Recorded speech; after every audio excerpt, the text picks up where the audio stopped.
Climate change has never been a top concern for Filipinos, but tragic experiences, like the one brought about by Tropical Storm Urduja, serve as bitter wake-up calls for us to address the phenomenon. Urduja was reported to have left more than 30 dead and several more missing, mostly in the province of Biliran, after making landfall in the country. Worse, we have seen how victims of these weather events suffer endlessly with the snail-paced rehabilitation efforts by our government, as shown by the Yolanda tragedy, where the people affected are either given substandard homes or are still living in subhuman conditions 4 years after the infamous typhoon struck, and despite the downpour of financial assistance.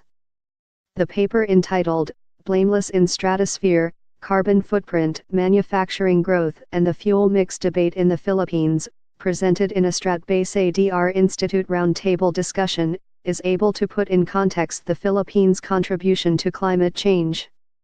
Essentially, it highlighted that the Philippines has a very small carbon footprint with per capita carbon dioxide, CO2, emissions lower than African countries such as Angola, Congo, and Djibouti. Notably, Drive Raul Fabella, ETL. Looked at other Asian countries in their respective years of comparable development to 2011 Philippines. Interestingly, the country's 0.9 metric tons per capita CO2 emissions was significantly lower than 1968 Singapore, 2.7 metric tons, 1982 South Korea, 3.6 metric tons, and 2004 China, 4.1 metric tons. In this comparison, the Philippines, at 2011 development level, was closest to 1991 Thailand and 2008 Indonesia, both at 1.8 metric tons of per capita CO2 emissions.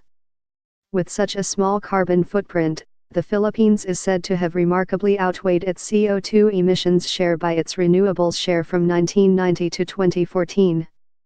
Surprisingly, such renewables share is observed to even surpass almost all of the top 10 carbon-emitting countries in the same period. More importantly, it was noted that the transportation sector accounts for the largest average of CO2 emissions in the Philippines at 36.43%, followed by other industries at 20.22% in the same period of 1990 to 2014. With this backdrop, our policymakers should focus the climate change mitigation efforts of the country on the transportation system and provide more for our adaptation if we are to effectively respond to the challenges of climate change.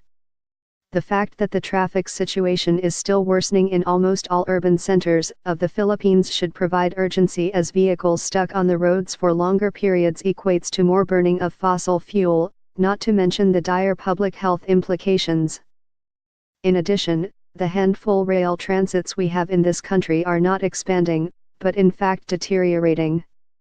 So, in order to curb our share of CO2 emissions, our government has to quickly get on its promise of a massive infrastructure program that should introduce modes of transportation that are less dependent on fossil fuel. In this regard, mass transportation should be the priority.